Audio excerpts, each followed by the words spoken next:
إن الحمد لله نحمده ونستعينه ونستغفره ونؤمن به ونتوكل عليه ونعوذ بالله من شرور أنفسنا ومن سيئات أعمالنا من يهده الله فلا مضل له ومن يضلله فلا هادي له وأشهد أن لا إله إلا الله وحده لا شريك له وأشهد أن محمدًا عبده ورسوله صلى الله عليه وعلى آله وأصحابه وبارك وسلم. أما بعد فأعوذ بالله من الشيطان الرجيم. بسم الله الرحمن الرحيم. وإنك لعلى خلق عظيم. সকলে আসুন আমরা কয়েকবার মহান রব্বুল আলামিনের শানে তাসবিহ তাহমিদ তাকবীর পড়ে নিই এবং মহান রব্বুল আলামিনের প্রেরিত সর্বশেষ নবী এবং রাসূল সকল নবীগণের সরদার সৈয়দুল মুরসালিন খাতামুল আম্বিয়া নবী মুহাম্মদুর রাসূলুল্লাহ সাল্লাল্লাহু আলাইহি ওয়াসাল্লামের প্রতি দরুদ ও সালাম পেশ করে নিই। সকলে আমরা পড়ি সুবহানাল্লাহ আলহামদুলিল্লাহ ولا إله إلا الله الله أكبر ولا حول ولا قوة إلا بالله العلي العظيم. سبحان الله وبحمده سبحان الله العظيم. سبحان الله وبحمده سبحان الله العظيم. سبحان الله وبحمده سبحان الله العظيم. سبحان الله والحمد لله ولا إله إلا الله الله أكبر. سبحان الله وبحمده عدد خلقه ورضا نفسه وزنة عرشه ومداد كلماته.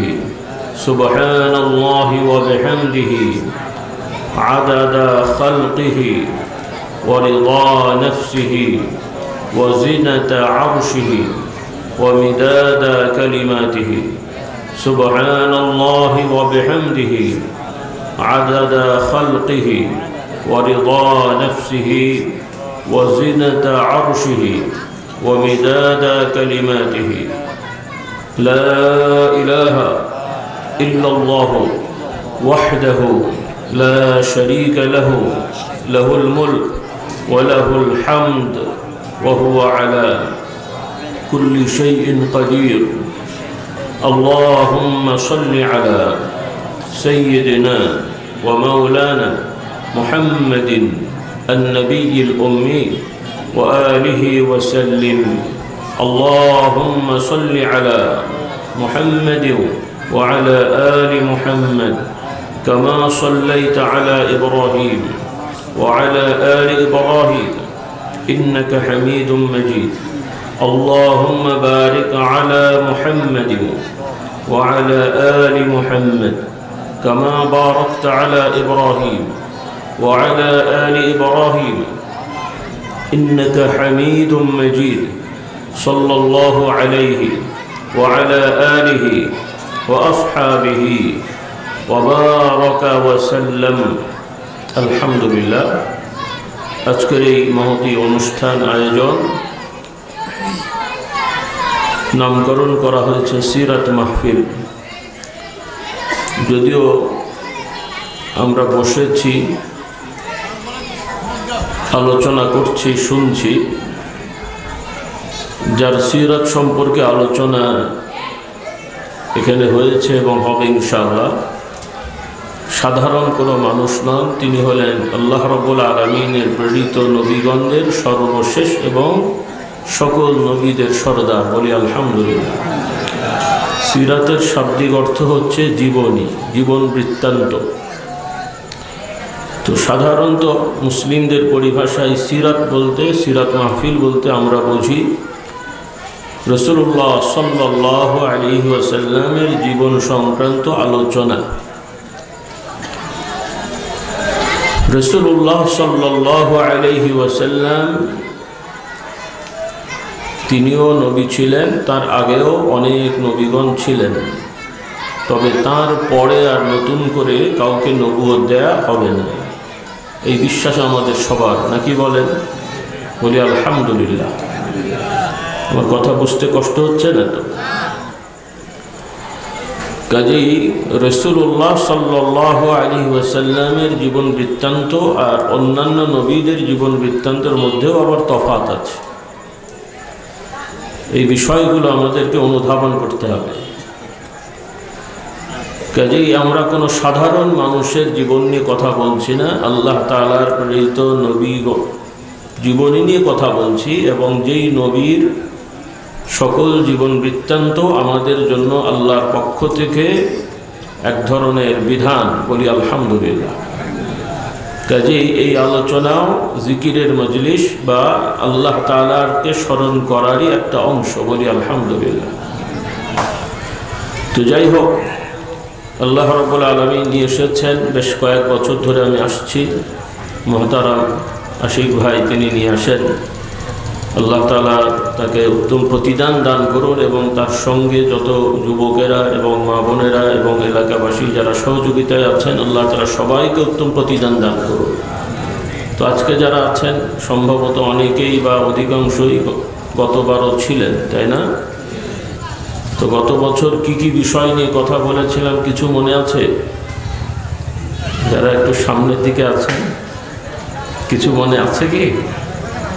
অন্তত হেডলাইনগুলো যে এই বিষয় আলোচনা হয়েছিল, কিছুই নেই। মেহমানদারির ব্যবস্থা আছে তো, ওইটার সাথে মনে এটা হজম হয়ে গেছে নাকি? হ্যাঁ, যাই হোক, আমরা চেষ্টা করব ওলামায়ে কেরামের আলোচনায় গেলে, ওয়াজ মাহফিলে গেলে একটু সচেতন হয়ে যাব, কথাগুলো বোঝার চেষ্টা করব, ওখান থেকে কিছু নেওয়ার চেষ্টা করব। রাজি আছি ইনশাআল্লাহ? তবে আপনাদের একক দোষ দেওয়া মুশকিল শ্রোতা ভাইদের, কারণ কিছু কিছু আলোচক ভাইরা আছেন, ওনারা যে কী বলেন উনি নিজেও জানেন কিনা সন্দেহ আছে। তো শ্রোতারা আর কি বুঝবে, আর কি শিখবে, আর কি নেবে, এই বলেই চলে যায় আর কি। এটা আমাদের একটা বড় সমস্যা। আল্লাহ তাআলা আমি সহ যারা আলোচনা করে সবাইকে হেদায়েত দান করুন। আফসোস আসলে আমরা মুমিন মুসলিম, ইসলামের কথা বলি, ইসলামের দাওয়াত দিই, কিন্তু আমরা যারা ইসলামের কথা বলে দাওয়াত দিই আমাদের মধ্যেই ইসলামের ঘাটতি আছে। তো অন্যদের আর কি দোষ দেবো বলেন দেখি? আল্লাহ তাআলা আমাদের এই আমানতকে সঠিকভাবে পালন করার তৌফিক দান করুন। আমরা সব কিছু হেসে খেলে পার করে দিচ্ছি। তো যাই হোক, ভূমিকায় যাব না, বেশি সময় নেব না। একটি আয়াত তেলাওয়াত করেছি, সম্ভবত আগের ওলামায়ে কেরামও মনে হয় বলেছেন কিনা, আমি তো শুনতে পাইনি, দু চারটা শুনেছি অল্প।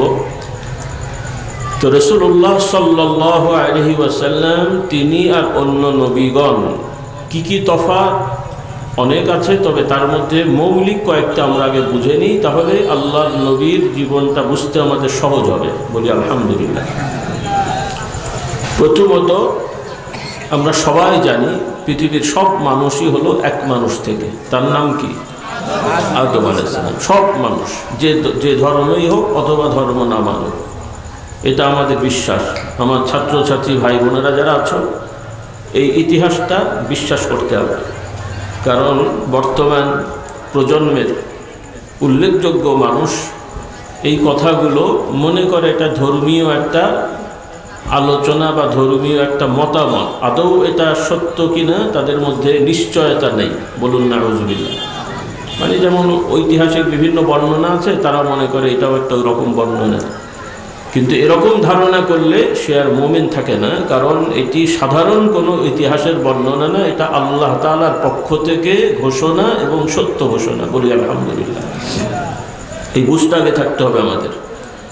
যত ধর্মেরই হোক, সব মানুষ, জাতি হোক আর উপজাতি হোক, কারণ সমাজে কিছু মানুষ আছে, সব প্রায় দেশেই তাদেরকে উপজাতি বলে। নাম শুনেছেন আপনারা? বাংলাদেশে কিছু উপজাতি আছে। কোথায় থাকে তারা? হ্যাঁ, পাহাড়ি এলাকা সহ ওই সমস্ত অঞ্চলগুলোতে। তারা কি আদম সন্তান না? তারাও আদম সন্তান। এগুলো নিয়ে অনেক তর্ক বিতর্ক আছে, আমি সেদিকে যাচ্ছি না, সামাজিক। তো যাই হোক, তাহলে আমরা সবাই দৃঢ়তার সহিত বিশ্বাস করি আমরা সবাই এক আদমের আলাইহিস সালামের বংশধর, বলি আলহামদুলিল্লাহ। এবং এই মানব জাতির মধ্যে যত নবী রসুলগণ ছিলেন তারাও সেই আদম আলাইহিস সালামেরই বংশধর, মানুষেরই, তারা মানব জাতিরই অংশ, বলি আলহামদুলিল্লাহ। কোনো নবী রসুল মানুষের বাইরে তারা ছিলেন না, না ফেরেশতা ছিলেন, না নাউজুবিল্লাহ আল্লাহ তাআলার বংশধর ছিলেন, যেটা কোনো কোনো ধর্মের লোকেরা দাবি করে। দেখি বলতে পারেন কি না, কোন কোন ধর্মে দাবি করে নবী আল্লাহর সন্তান? হ্যাঁ, খ্রিস্টান। আর কারা? হ্যাঁ, বৌদ্ধরা? না না, ঠিক আছে, বৌদ্ধরা বলে না, ইহুদিরা। কোরআনুল কারীমে স্পষ্টভাবে দুই ধর্মের দাবিদার যারা, তাদের কথা স্পষ্ট বলা হয়েছে যে খ্রিস্টানরা বলে ঈসা ইবনু মারিয়াম, ঈসা আলাইহিস সালাম, তার পরিচয়টা হয় তার মায়ের পরিচয় দিয়ে, যেহেতু তার আব্বা ছিলেন না, বাবা ছিলেন না। আল্লাহ তাআলা তার কুদরতে, তার ইচ্ছায় বাবা কি বলে স্বামী ছাড়াই কুমারী কন্যা, কুমারী মহিলা তার পেটে আল্লাহ তাআলা সন্তান দান করেছেন, বলুন সুবহানাল্লাহ। এটাই হলো তাদের বড় সমস্যা বা যুক্তি, নাউজুবিল্লাহ।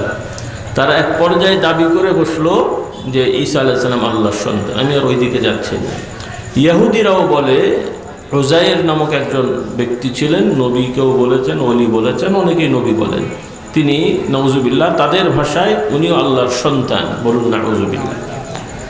আর ইহুদিরা শুধু নবীরা না, বরং তারা নিজেদেরকেও দাবি করেন যেহেতু আমরাও নবীর বংশের, কাজে আমরাও আল্লাহর সন্তান, নাউজুবিল্লাহ।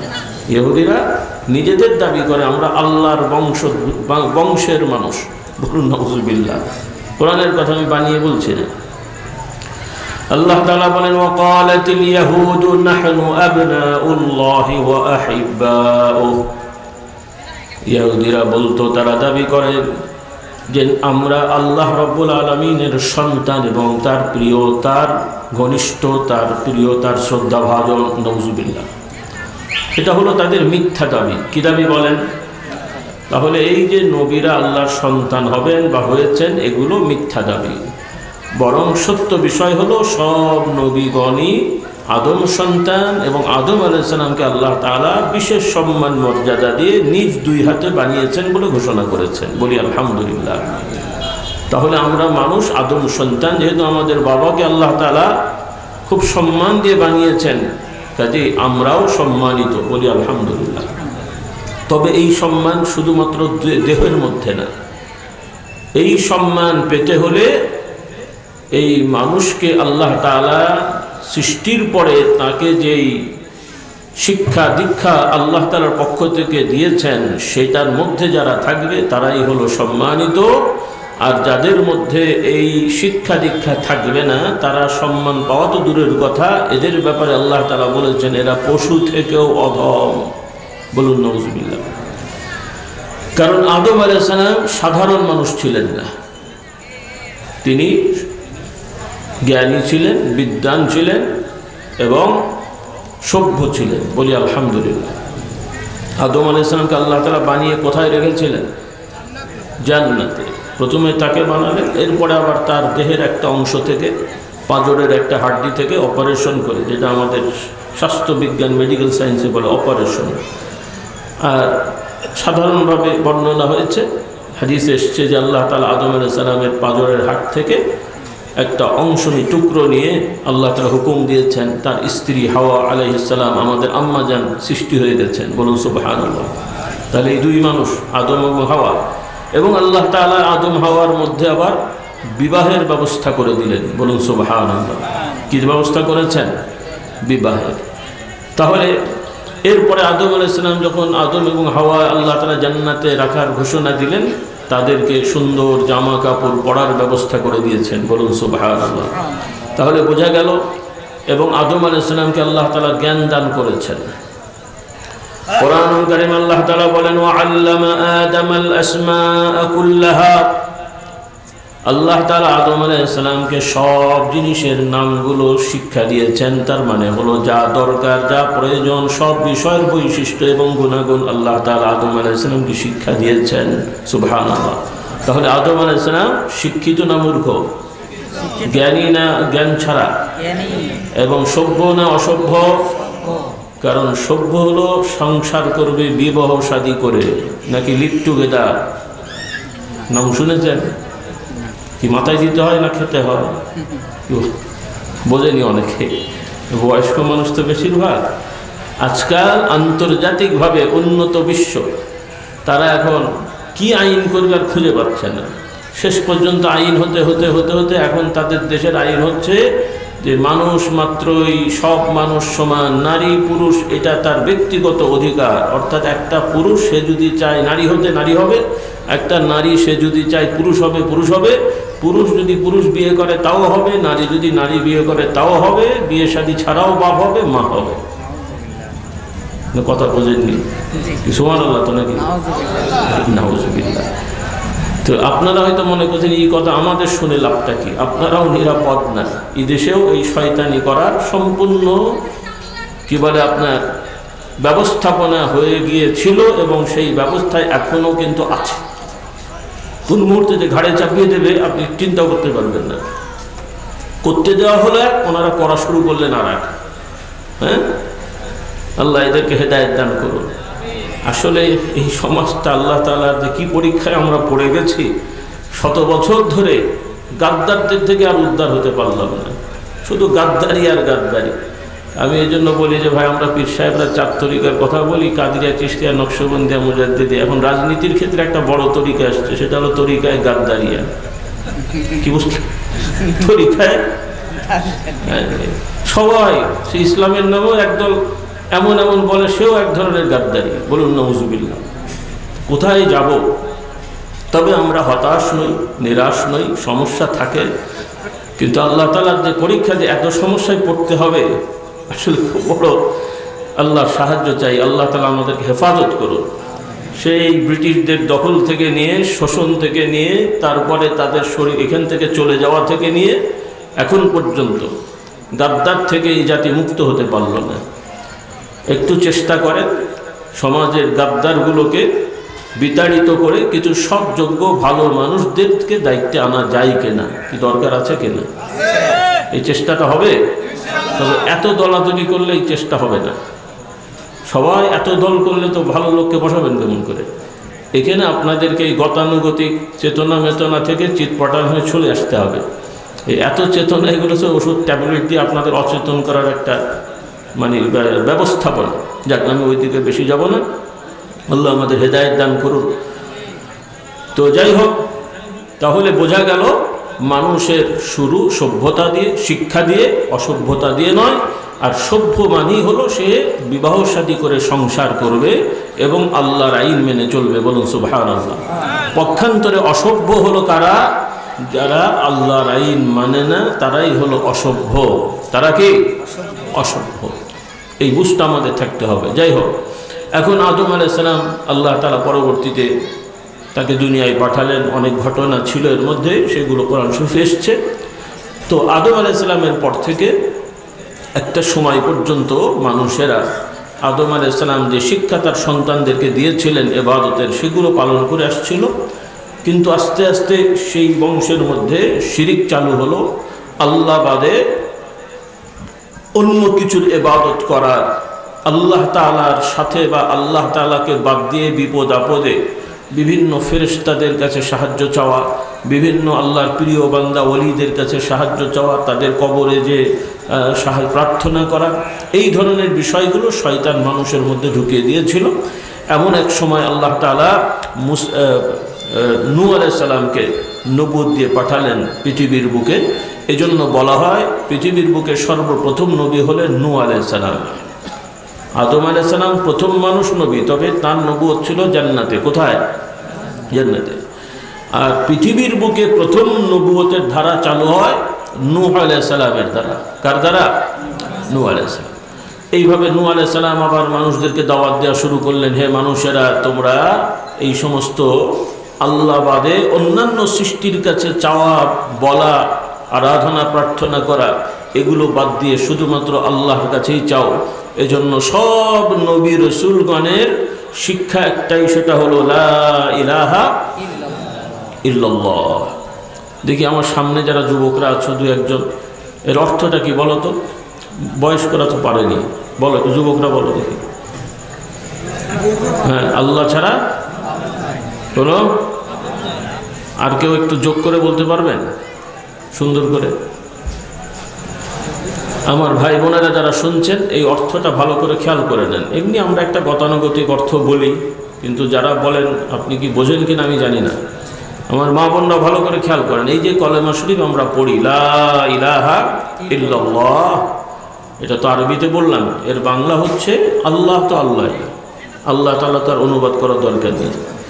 তো আল্লাহ তাআলা ব্যতিরেকে, তিনি ছাড়া সত্যিকার অর্থে আর কোনো উপাস্য নাই। কি নাই? উপাস্য নাই। মাবুদের বাংলা হচ্ছে উপাস্য, ইলাহের বাংলা হচ্ছে উপাস্য। ইলাহ আর মাবুদ বলা হয় ওই সত্তা যার উপাসনা করা হয়। আর উপাসনা হলো আপনার আমার যাবতীয় যত বিষয়ে যা দরকার, এই ব্যাপারে কিছু আকুতি বিনতি করে অন্তর দিয়ে প্রকাশ করা, এটাকে বাংলায় বলে উপাসনা। আর এই উপাসনা করে যে কাজটা করা হয় সেটাকে বাংলায় বলে পূজা। কি বলে? পূজা। অন্য ধর্মের লোকেরা পুজো বলে না, ওইটারই আরবি হচ্ছে ইবাদত। ওইটারই আরবি কি? ইবাদত। মক্কার মুশরিকরা কাবা শরীফে মূর্তি বসিয়ে পূজা করত, ইবাদত করত। আমরা বলি না ইবাদত করত। আর অন্যান্য ধর্মের আপনাদের দেশে, মানে এই ভারতীয় বা পৃথিবীর অনেক জায়গায় আছে, চাইনা, সবাই এরা মূর্তি পুজো করে। তো এটার আরবি যখন বলবেন তখন বলতে হবে এরা আউসান, ইবাদতুল আউসান বলা হয়। মূর্তিকে আরবিতে ওয়াসান বলা হয়। এরা পুজো করে। কি করে সেখানে? তাদের সমস্যা, বিয়ে না হলে, সন্তান না হলে, জ্ঞান না হলে, ফসলের জন্যে তারা বিভিন্ন বিষয় ডাকে। আচ্ছা, এগুলো আকীদার ব্যাপার, আমি আর গেলাম না। তো মূল কথায় চলে আসি। নূহ আলাইহিস সালাম প্রথম দাওয়াতি কাজ শুরু করলেন, ঈমানের দাওয়াত দিলেন। এরপর থেকে নূহ আলাইহিস সালামের সময় মহাপ্লাবন হলো, আপনারা তো শুনেছেন। নূহ আলাইহিস সালামের এক সন্তানও অস্বীকারীদের সঙ্গী হয়ে সেও ধ্বংস হলো, এবং নূহ আলাইহিস সালামের স্ত্রীও কাফেরা হয়ে মারা গেছে। বলুন নাউযুবিল্লাহ। তো এই হলো সংক্ষিপ্ত ঘটনা নূহ আলাইহিস সালামের। এই জন্য বলা হয় নূহ আলাইহিস সালামের প্লাবনের পর থেকে যে মানুষগুলো আছে সবাই নূহ আলাইহিস সালাম থেকে এসছে। এই জন্য বলা হয় দ্বিতীয় আদি পিতা। প্রথম আদি পিতা হলো আদম আলাইহিস সালাম, আর দ্বিতীয় আদি পিতা কি? নূহ আলাইহিস সালাম। এখন নূহ আলাইহিস সালাম থেকে নিয়ে মুহাম্মদুর রাসূলুল্লাহ সাল্লাল্লাহু আলাইহি সাল্লাম পর্যন্ত অগণিত নবী রাসূলগণ এসেছেন, লাখের উপরে। কিন্তু কোরআন শরীফের নাম এসেছে মাত্র কয়েকজনের, অল্প কয়েকজনের নাম এসেছে। আর বাকি অনেক নবী রাসূল ছিলেন, আমরা বিশ্বাস করি। তো কোরআনুল কারীমে যাদের নাম এসেছে আর যাদের নাম আসেনি, সব এই লক্ষ লক্ষ নবীদের সবার মৌলিক বৈশিষ্ট্য এক, যে তারা সকলেই জন্ম থেকে মৃত্যু পর্যন্ত সকল ধরনের অন্যায় অপরাধ থেকে মুক্ত। বলুন না সুবহানাল্লাহ। কথা বোঝাতে পেরেছি? তাহলে নবী এবং সাধারণ মানুষের মধ্যে তফাৎ হলো, নবী এবং ওয়ালিদের মধ্যে তফাৎ হলো। যত বড়ই আল্লাহর ওয়ালি হন, যারা নবী নন, যত বড়ই আল্লাহর ওয়ালি হন, কখনো কখনো কোনো না কোনো সময় তার কোনো না কোনো একটা বড় অপরাধ হয়েছেই। কোনো আল্লাহর ওলির ব্যাপারে বলা যাবে না যে তিনি নিজেও দাবি করতে পারবেন না, এবং কেউ বলতে পারবে না যে তার জীবনে কোনো কবিরা গুনাহ হয় নাই।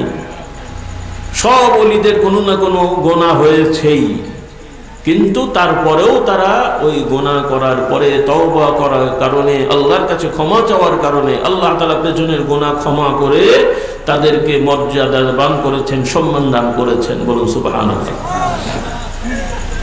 কিন্তু নবীগণ জন্ম থেকে নিয়ে মৃত্যু পর্যন্ত কোনো অপরাধ করেননি। কথাটা বিশ্বাস হলো? সবার হয় না মনে হচ্ছে, হ্যাঁ? এটা ভালো করে খেয়াল করতে হবে। এক, দ্বিতীয়ত এই যে নবীরা যে আল্লাহর পক্ষ থেকে দায়িত্ব পেলেন, এই দায়িত্ব কখনো কোনো ধরনের অবহেলা বা ভুল করেননি পালনে। বলুন সুবহানাল্লাহ। এটাও মাথায় ঢুকলো তো? কারণ আমরা আর কি ঢুকাবো রে ভাই? কারণ সমাজে অনেক ইসলামের নামে বই আছে, সেখানে উল্টো পাল্টা অনেক কথা আছে।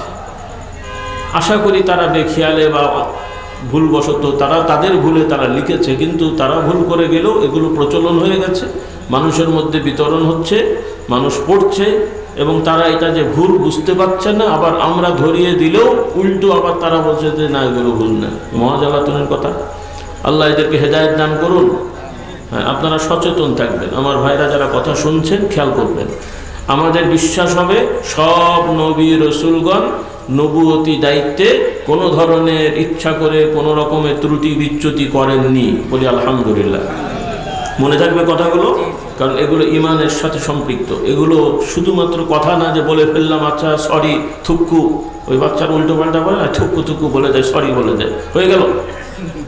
আর যদি কেউ বলে ফেলেন, এখানে শুধু মুখে সরি বললে হবে না, আল্লাহর কাছেও ক্ষমা চাইতে হবে, এবং আপনার দ্বারা যত মানুষ এগুলো জানতে পেরেছে তাদের কাছেও সতর্ক করতে হবে, ভাই আমি জানতে পারিনি, ভুলে এটা বলে ফেলেছি, আমাকেও আল্লাহ ক্ষমা করুন, তোমরাও এই ভুল থেকে সরে যাও। এটা ইমানি দায়িত্ব। বলেন কি দায়িত্ব? বলেন এটা কি দায়িত্ব? আল্লাহ তাআলা আমাদের বোঝার তৌফিক দেন। গেল একটা। কিন্তু অন্যান্য নবীগণ এবং আমাদের প্রিয় নবী মুহাম্মদ রাসূলুল্লাহ সাল্লাল্লাহু আলাইহি সাল্লামের মধ্যে একটা বড় তফাৎ আছে। সেটা হলো, পূর্বের যত নবী ছিলেন সব নবীদের পরে এক নবীর পরে আর এক নবী এসেছেন। একই সময়ে এক এক এলাকায় আলাদা আলাদা নবী ছিলেন। ওই এলাকার মানুষগুলো ওই নবীদেরকে মানতে তারা বাধ্য ছিলেন, বা ওই নবীদের অনুসরণের হুকুম তাদের উপরে ছিল। কিন্তু মুহাম্মদুর রাসূলুল্লাহ সাল্লাল্লাহু আলাইহি ওয়াসাল্লাম এমন এক নবী যে তার সময় থেকে নিয়ে তার জন্মের আগেও দীর্ঘদিন কোনো নবী আল্লাহ পাঠাননি, এবং তার জন্ম থেকে নিয়ে কিয়ামত পর্যন্ত আর কাউকে আল্লাহ তাআলা নতুন করে নবুয়ত দিয়ে পাঠাবেন না। এবং মুহাম্মদুর রাসূলুল্লাহ সাল্লাল্লাহু আলাইহি ওয়াসাল্লাম থেকে শুরু করে কিয়ামত পর্যন্ত পৃথিবীর সকল সমাজ, জাতি, গোষ্ঠী, সকল মানুষের জন্য মুহাম্মদুর রাসূলুল্লাহকে মেনে চলা বাধ্যতা করে দিয়েছেন। সুবহানাল্লাহ বললেন না? নাকি শুধু মক্কা শরীফের লোকেরা, আরবের লোকেরা মানবে? আপনারা তো না। কারণ আপনাদের দেশের এই টুপিওয়ালা দাড়িওয়ালা যারা বসে আছেন, সুফি সাহেব মার্কা, আপনাদেরই নাতিপোতারা বাংলাদেশের বিভিন্ন বড় বড় ইউনিভার্সিটির এখন সব বড় বড় শিক্ষিত প্রফেসর, ডক্টর হয়ে, বা আপনাদের ছেলেরা ওই সমস্ত ছাত্র হয়ে তারা আবার আন্দোলন করে যে আরবের কালচারে দেশে চলবে না। তার মানে কি বোঝাচ্ছে? হ্যাঁ, সরাসরি আবার বলতেও ভয় পায়, বলতে চায় না যে ইসলাম চলবে না, বললে তো গণধোলাই খাবে, এমন ভাষা ব্যবহার করে। আপনারাও মনে করছেন কি না কি যেন বললো, এর মানেটা কি? এখন আরব বলতে মক্কা শরীফ, মদিনা শরীফ আমরা বুঝি, আর মক্কার কালচার, মদিনার কালচার মানে ইসলামের কালচার। কথা বললেন না? হ্যাঁ, আমরা আরবের জাহিলি যুগের কালচার চাই না। আল্লাহ তাআলা আমাদের বুঝদান করুন। বলুন আল্লাহুম্মা আমিন। অর্থাৎ আমরা সর্বদিক থেকে মুমিন মুসলমান হিসেবে মুহাম্মদ রাসূলুল্লাহ সাল্লাল্লাহু আলাইহি সাল্লামের শিক্ষা দীক্ষা আমাদের সব জায়গায় অনুকরণীয় হতে হবে, এবং এর সাথে যেগুলো অন্যান্য বিভিন্ন নিয়ম কানুন সামঞ্জস্যশীল হবে, সাংঘর্ষিক হবে না, সেগুলো আপনি আমি পালন করতে পারি। যেমন উদাহরণস্বরূপ, বিভিন্ন দেশের অনেক রকমের খাবার আছে, নতুন নতুন খাবার আছে। সেই খাবার যদি হালাল হয় খাওয়া যাবে না? যাবে না? যাবে না? একজন বলছে যাবে না, কথাও বোঝেনি। মনে করেন আরব দেশের লোকেরা, রাসূলুল্লাহ সাল্লাল্লাহু আলাইহি ওয়াসাল্লামের যুগের লোকেরা বা আরবেরা খাসি খেত, উট খেত, তাদের রান্নার পদ্ধতি একরকম। আমাদের ভারতীয় অঞ্চলের লোকদের রান্নার পদ্ধতি একরকম, ইউরোপের রান্নার পদ্ধতি একরকম। এখন যদি উট, ছাগল ইত্যাদি যদি বিসমিল্লাহ বলে জবাই হয়, এরপরে রান্না হয়তো ভিন্ন আকারে হয়, খাওয়া যাবে কিনা? খাওয়া যাবে না? আচ্ছা, বলি আলহামদুলিল্লাহ। এখন সেই খাবারটাও বিভিন্ন তরিকায় হতে পারে। আরব দেশের লোকেরা সাধারণত একসাথে বসে মানে এক জায়গায় খাবার রেখে সবাই মানে খায় আর কি, সেটাও খেতে পারেন, আবার আলাদা আলাদা করে প্লেটে নিয়েও আপনি খেতে পারেন, এটা পদ্ধতি আলাদা। কিন্তু রাসূলুল্লাহ সাল্লাল্লাহু আলাইহি ওয়াসাল্লামের শেখানো যে বিধান, হালাল উপার্জন হওয়া, বিসমিল্লাহ বলে পশু জবাই করা, এই মূলনীতি থাকতে হবে। নাকি চুরি করা গরু বিসমিল্লাহ বললে হালাল হয়? হ্যাঁ, আপনারা হয়তো শুনে হাসছেন কি আমাদের দেশে চুরি করা গরু বিসমিল্লাহ বলা হয় না? গায়ের জোরে বললেন হয়, ব্যাখ্যা দিতে পারবেন? সাধারণত আস্ত গরু চুরি করে নিয়ে এসে লোকের সম্মুখে এরকম হয়ে ওঠে না। কিন্তু আরেকটা পদ্ধতি আমাদের দেশে খুব ভালো ব্যাপক আছে, যে অনেক লোকেরা বিভিন্ন জায়গা থেকে টাকা আত্মসাৎ করে, চুরি করে, সরকারি হোক বেসরকারি হোক ফান্ড হোক, কিন্তু কোরবানির সময় বড় বড় গরু ছাগল তারা কিনে কোরবানি দিচ্ছে। বিসমিল্লাহ তো কোরবানিতেও বলতে হবে, এমনিও বলতে হবে। এখন আস্ত গরু ছাগল আরেক গ্রাম থেকে চুরি করে এনে বিসমিল্লাহ বলে জবাই করা, আর টাকা পয়সা চুরি করে সেই টাকা দিয়ে গরু ছাগল কিনে বিসমিল্লাহ বলা, তফাৎ আছে? পরেরটা অনেক ফিল্টার হয়ে যায় নাকি? প্রথমটা বেশি না হলেও দ্বিতীয়টা কিন্তু অনেক আছে, না নাই? রাগ করছেন আপনারা? এই জায়গাগুলো শুদ্ধ করতে হবে। রাজি আছি? কথাগুলো এই জন্য বলছি যে আল্লাহ রসুল সাল্লাল্লাহু আলাইহি ওয়াসাল্লামের মধ্যে আমাদের আদর্শ আছে, কোরআনের আয়াত আমি তেলাওয়াত করেছি। তাহলে আমি যেটা বললাম যে মুহাম্মদুর রাসূলুল্লাহ সাল্লাল্লাহু আলাইহি ওয়াসাল্লাম তিনি হলেন সর্বশেষ নবী সর্বদিক থেকে।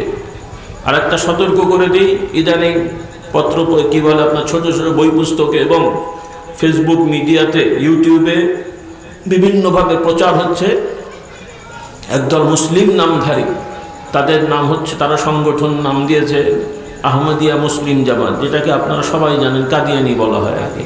তারা তো নিজেদেরকে কাদিয়ানি সংগঠন বলে না, তারা বলে আহমদিয়া মুসলিম জামাত। আমি নামটা স্পষ্ট করে দিলাম কারণ ফেসবুকে অনেকে বুঝতে পারবেন না, কারণ তাদের বক্তারাও এই আমাদের মতোই মাথায় পাগড়ি আছে, দাড়ি আছে, সুন্দর সুন্দর মিষ্টি মিষ্টি কথা বলে।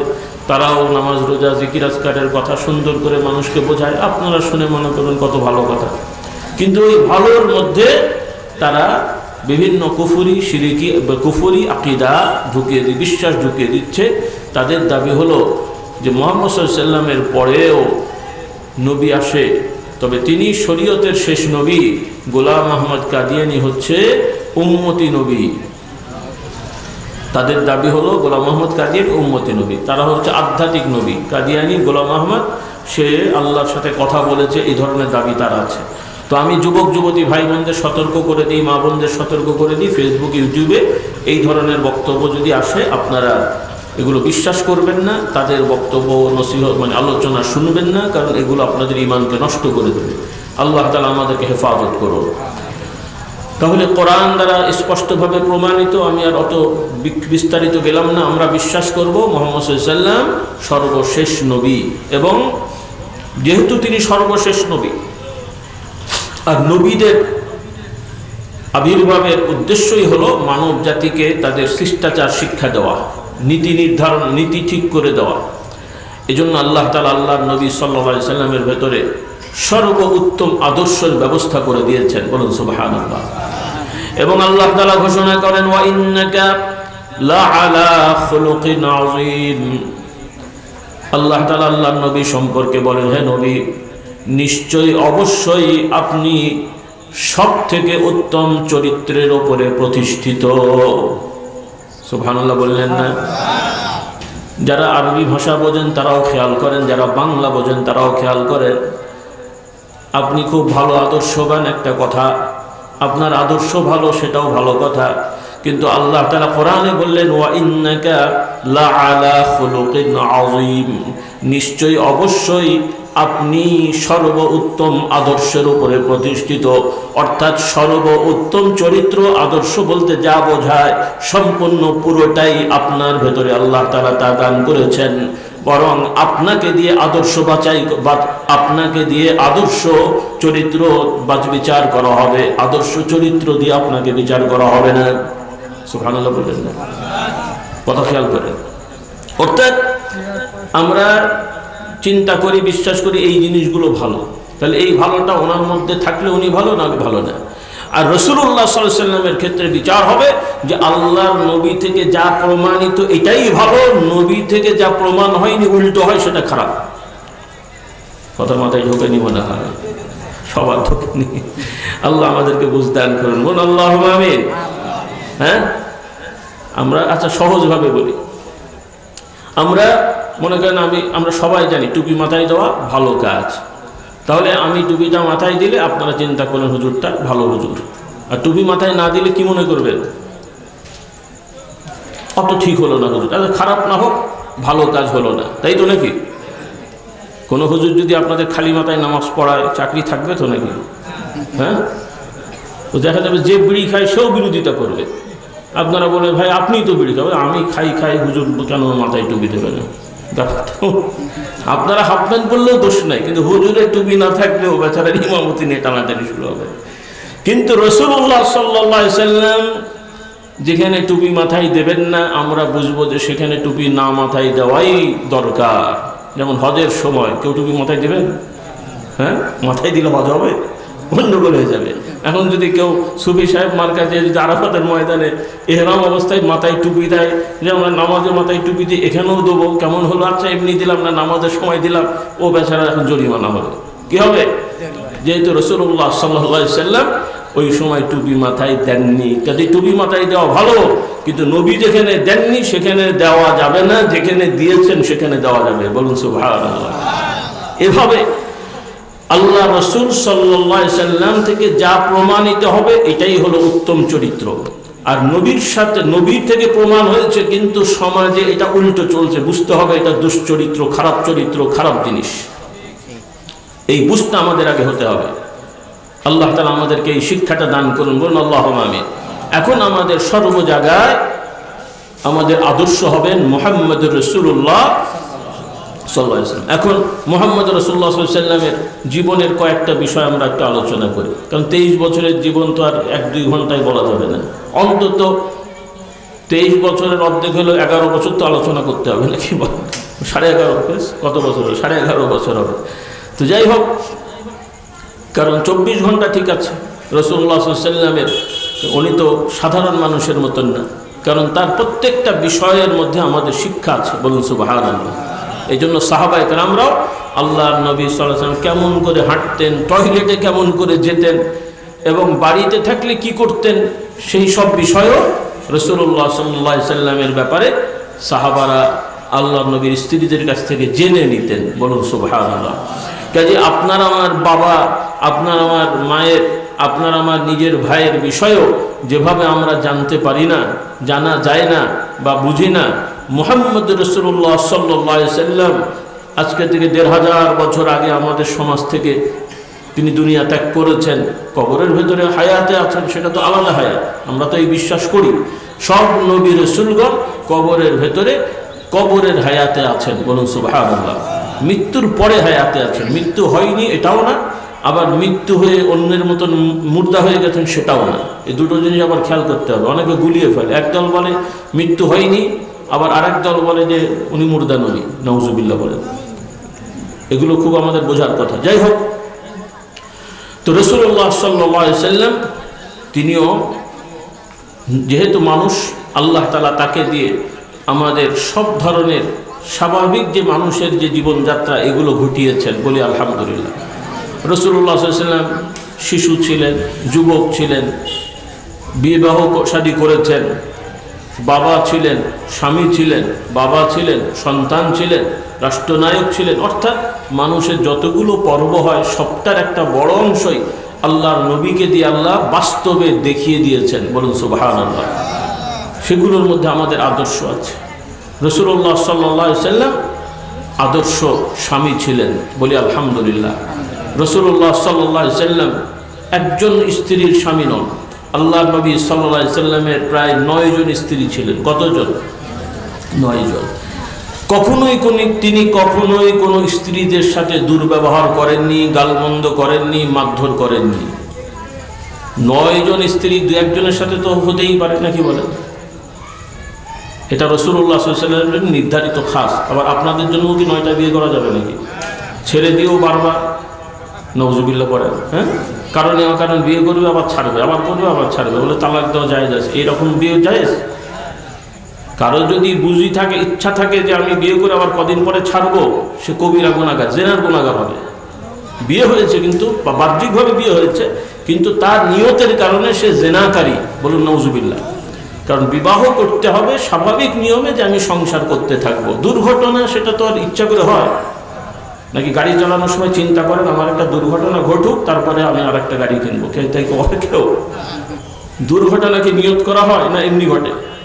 হ্যাঁ, দুর্ঘটনা যাতে না ঘটে, বিয়ে করার সময় ইচ্ছা হবে যে আমি বিয়ে করব সংসার করার জন্যে, আল্লাহ আমাদের কবুল করুন, ব্যাস। আবার নাকি যদি হয় তালাক দেবো, এই চিন্তাও করা যাবে না।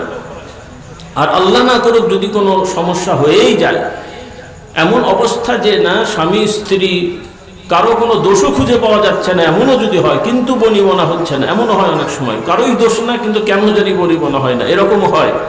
যদিও এই কেসগুলো রেয়ার, বেশিরভাগ ক্ষেত্রে কোনো না কোনো পক্ষের দোষ থাকেই।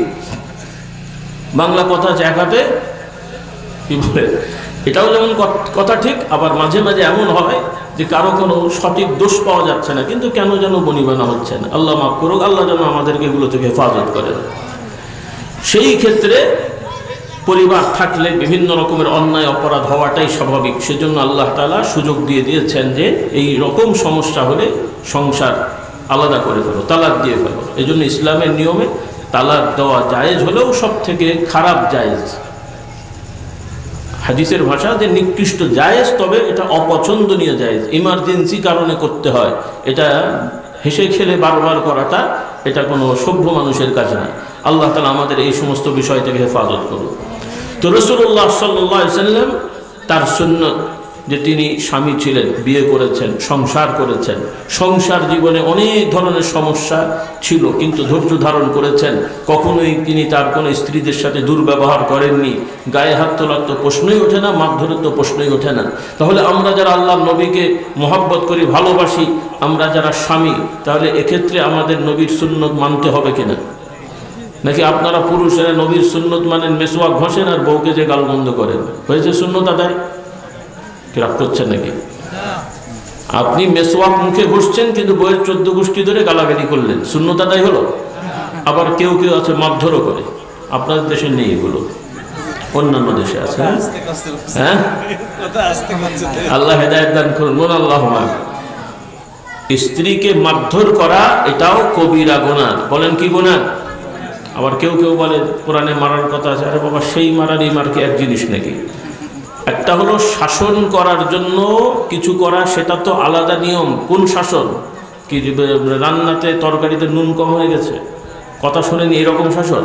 সেটা অশালীন কোনো কিছু করতে গেলে, অশ্লীল কিছু হতে গেলে, পর্দার খেলাফ হলে, শরীয়ত নামাজ কালামে ত্রুটি হলে বললেন বোঝালেন, রোজা ত্রুটি হলে বললেন বোঝালেন, এরপরেও মানছে না, তখন শাসন করা। এখানেও আবার অনেক ব্যাপার স্যাপার আছে, কারণ সমাজের অনেক প্রেক্ষাপট আছে আমাদের বর্তমান। আগে এটা ছিল, এখন স্বাভাবিকভাবে এগুলো আসার কথা না, কারণ আগেকার অনেক পুরুষ বিয়ে করতেন অল্প বয়সের মেয়ে, হয়তো দেখা যাচ্ছে তার বয়স 30-35, বিয়ে করেছেন 15, 16, 18, 20 বছরের মেয়ে, যার কারণে সে অনেক অবুঝ থাকে, তাকে একটু ধমক টমক দিতে হয়, শিক্ষা দিতে হয়, দীক্ষা দিতে হয়। তখন তার প্রাতিষ্ঠানিক এই সিস্টেম সিস্টেমগুলো ছিল না। সেজন্য ইসলামের কিছু বিধান আছে, সেখানে এই মার মানে কোনো ধরনের জখম করা, আহত করা, ব্যথা দিয়ে দেওয়া, এরকম না, শাসন সুলভ। কি সুলভ? সেগুলো তো আর এখানে নাই, আর এগুলো আপনারা করেনও না। আল্লাহ আমাদের হেদায়েত দান করুন। যেগুলো হয় স্বাভাবিক, পান থেকে চুন খুসলো, মনে মনে হলো না, মারধর করে দিল, গালাগালি করলো, এগুলো করলো, এই যে মারামারি হচ্ছে, এগুলো কবিরা গুনাহ। বলেন কি গুনাহ? কবিরা গুনাহ। যারা স্বামী আছেন আজকে থেকে তওবা করবেন, যারা এরকম কাজ করেছেন, যার কখনোই আপনার স্ত্রীদের সাথে দুর্ব্যবহার করবেন না, মারধর করবেন না। স্ত্রীরাও স্বামীদের সাথে দুর্ব্যবহার করবেন না, গালমন্দ করবেন না। আল্লাহ তাআলা এদেরকে হেদায়েত দান করুন। কারণ আপনারা জানেন সহিহ হাদিসের কথা, রাসূলুল্লাহ সাল্লাল্লাহু আলাইহি ওয়াসাল্লাম শিক্ষা দিয়েছেন, তিনি নিজেকে যে উদাহরণ দিয়েছেন, তোমাদের মধ্যে সব থেকে উত্তম তারাই যারা তাদের স্ত্রীদের কাছে উত্তম। হ্যাঁ, নেতা নির্ধারণ করবেন, ওই ফিকার কিতাবও আছে, ইমাম ঠিক করতে গেলেও কোথাও কোথাও বলা আছে যে বই থেকে খবর নেওয়া উচিত, ওনার চরিত্র কেমন, এরকম কথাও আছে। কথা বললেন না? কাজে এই বড় হুজুর বড় নেতা ঠিক করতে গেলে গোয়েন্দা বাহিনী পাঠান, ওনার বউরা যদি বলে আমাদের স্বামীরা ভালো, তাহলে মনে করবেন যে হ্যাঁ ভালো। কথা বুঝেননি? আল্লাহ আমাদেরকে বুঝদান করুন। আর স্ত্রীর কাছে ভালো হওয়া কি খুব সহজ কাজ? রাসূলুল্লাহ সাল্লাল্লাহু আলাইহি ওয়াসাল্লাম নিজের ব্যাপারে আবার বললেন, এই কথা তো বললেন, আবার বললেন যে আমার স্ত্রীরাও আমাকে ভালো জানে। বলুন সুবহানাল্লাহ। তাহলে রাসূলুল্লাহ নিজের পরিচয় দিচ্ছেন, আমার স্ত্রীরা আমাকে কি ভালো জানে। আর নবীর স্ত্রীদের কাছে প্রশ্ন করলে দেখবেন যে তারাও বলে তোমাদের নবী আমাদের সাথে কখনোই দুর্ব্যবহার করেননি। আমরা ঘরের বিভিন্ন সংসারের কাজ করলে অনেক সময় তোমাদের নবীও আমাদের সাথে সংসারের কাজ করতেন। বলুন সুবহানাল্লাহ। আল্লাহ তাআলা আমাদেরকে বুঝদান করুন। বলুন আল্লাহুম্মা আমিন। তাহলে পারিবারিকভাবে নবীর আদর্শ অল্প কিছু আমরা শিখে নিলাম। এরপরে রাসূলুল্লাহ সাল্লাল্লাহু আলাইহি ওয়াসাল্লাম একজন বাবা হিসেবে সন্তানদের প্রতি দয়া থাকা, সন্তানদের প্রতি মমতা থাকা, সন্তানদের প্রতি দায়িত্ববোধ থাকা, এটা আমাদের খুবই গুরুত্বপূর্ণ বিষয়, যেটা বর্তমানে আমাদের হারিয়ে যাচ্ছে। আমাদের দায়িত্ব খুব আছে। দায়িত্ব কি? সংসারের সন্তানের জন্য ভালো স্কুল কলেজে পড়ালাম, জামা কাপড় কিনে দিলাম, ঘর বাড়ি তৈরি করে দিলাম, এগুলো দায়িত্ব ঠিক আছে। কিন্তু অধিকাংশ বাবারা, যেটা আমরা দেখতে পাচ্ছি, তারাই তাদের সন্তানের বড় শত্রু। কেমন করে? আপনারা রাগ করেন না, আপনারা তো খুব ভালো মানুষ, নাহলে এই সময় এখানে কেউ বসে? আপনারা এখানে কষ্ট করে বৃষ্টির মধ্যে বসছেন, এলাকার অনেক পণ্ডিতেরা বলছে এদের মাথা টাথা দোষ আছে, বৃষ্টির মধ্যে যে খামাখালি বসে আছে। কি তাদের কাছে আপনারা খামাখালি বসে আছেন? তো আপনারা খুব ভালো মানুষ ইসলামের দৃষ্টিতে, যে আপনারা এত কষ্ট করে এসেও দিন শিখছেন, আপনারা মাইন্ড করেন না। এখানে যারা বসে আছেন আপনাদের সন্তানেরা, আপনারা যারা আছেন আপনাদের সন্তানদের মধ্যে সুন্দর করে কোরআন পড়ে, নামাজ পড়ে, রোজা রাখে, পর্দা করে, এই রকম লোক সংখ্যা বেশি না না করার সংখ্যা বেশি? আপনারাই বলেন। তাহলে না যে করলো না, কার দোষ? ভারতের দোষ না, ওরা করতে দেয়নি। আগের সরকারের, ওরা করতে দেয়নি নাকি? সব দোষ নন্দ ঘোষ। বলেন স্কুল কলেজে করায়নি। আচ্ছা, আপনার সন্তানের স্কুলে ভর্তি করে দেওয়ার পয়সাটা সরকার দিয়েছিল না আপনি দিয়েছেন? আপনার সন্তানের জামা কাপড় আপনি কিনে দিয়েছেন না সরকার কিনে দিয়েছে? আপনার সন্তানের বই পুস্তক আপনি কিনে দিয়েছেন না সরকার কিনে দিয়েছে? তো আপনার সন্তানকে খাওয়া দাওয়া করা, ঘর বানিয়ে থাকার ব্যবস্থা করা আপনি করেছেন না সরকার করে দিল?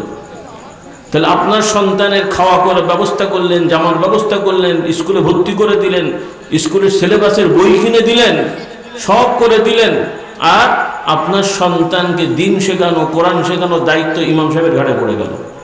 তাই তো? আমরা পীর সাহেবদের ঘাড়ে পড়ে গেছে না? আপনার বাড়িতে যে আপনার সন্তানকে কোরআন শেখাতে হবে, এটা আমাদের দায়িত্ব। তাহলে আপনার সন্তানকে আপনি দিন না শেখানো মানেই আপনি আপনার সন্তানের বড় শত্রু, কারণ শত্রুই তো শত্রুর ক্ষতি চায়। তাহলে আপনি দিন না শেখানোর রেজাল্টটা হলো এই অবস্থায় আপনার সন্তান এখন ইন্টারমিডিয়েট পড়ে, ডিগ্রি অনার্সে পড়ে, 9-10-এ পড়ে, তার মানে তারা সাবালক। এখন পর্যন্ত আপনি কোরআন শেখাননি, ইমান শেখাননি, ইসলাম শেখাননি। আল্লাহ না করুন এই অবস্থায় মারা গেলে তাদের কবরটা কি হবে? তো সেটা কে করলো? আমেরিকার প্রেসিডেন্ট করলো? ভারতের প্রেসিডেন্ট করলো? আপনি তো নিজেই করলেন। এজন্য কোরআনের শিক্ষা হলো, আল্লাহর নবী শিক্ষা হলো, নবী শিক্ষা দিলেন তোমরা বাবারা তোমাদের সন্তানকে সবার আগে দিন শেখাও। বলুন সুবহানাল্লাহ। আজকে থেকে আমরা প্রতিজ্ঞা করব, আমার মহিলারা আছেন আশপাশে, মাশাআল্লাহ ভাইয়েরা আছেন, আপনারা নিয়ত করে ফেলেন, সরকারের দায়িত্ব তো আছেই, তারা তো তাদের কাজ করবেই। আমাদের দাবি থাকবে, কিছু বই পুস্তক আছে, ধর্মীয় শিক্ষক রাখা হচ্ছে, এগুলো যথেষ্ট না। তাও আবার ধর্মীয় শিক্ষক একদিকে রাখা হচ্ছে, আর আবার নাচের শিক্ষকও রাখা হচ্ছে। হ্যাঁ, একদিকে আপনারা খুব সুন্দর আতর মাখবেন, সেন্ট মাখবেন, আর একদিকে গু মাখবেন। খুব সুন্দর সেন্ট না? কি বলো?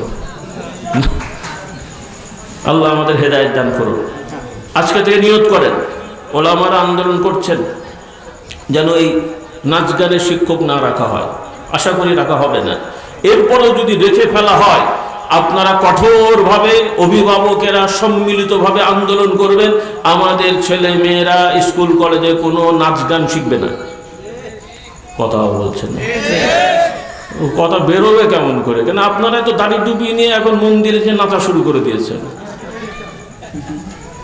আফসোস, এমনি নাচে নাচে সে ঠিক আছে, দাড়িওয়ালা টুপিওয়ালা বুড়ো মানুষ সে যে আবার মন্দিরে নাচে, এই কেমন হয় রে বাবা? আসলে কথা একটা আছে বাংলা, যে কয়লা ধুলে ও রাতারাতি দাড়ি রাখলে আর মাথায় টুপি দিলে কি ফেরেশতা হয়? সারা জীবনের অভ্যেস কি আর 2 দিনে যায়? হ্যাঁ, আল্লাহ এদের হেদায়েত দান করো। কি মুশকিল, কি বুঝলাম এতদিন, কি শিখলাম এতদিন, হাসবো না কাঁদবো? আমরা তো অবাক হয়ে যাই, কি দোষ শুরু হয়ে গেল। সাম্প্রদায়িক সম্প্রীতি আর ইবাদত এক জিনিস না। যাই হোক, ওগুলো আর একটা বড় বিষয়। শুধু এতটুকু বলে যায়, এমনি নাচ গান তো হারাম হারাম, কোনো ধর্মীয় অনুষ্ঠানে যে নাচা গাওয়া আরো বেশি হারাম। কারণ এমনি গান নাচে সেটা একটা স্বাভাবিক নাচ গান, এটাও হারাম। তবে ধর্মীয় অনুষ্ঠানে নাচ গান ওইটা ইবাদত, ওদের ইবাদত। ওরা তাদের দেবদেবীকে খুশি করার জন্য ওখানে নাচে, বলুন নাউজুবিল্লাহ। ওইটা হচ্ছে তাদের ইবাদত, ওইটা শিরক। ওইটা কি? শিরক। আর এমনি নাচ গান এটা হারাম।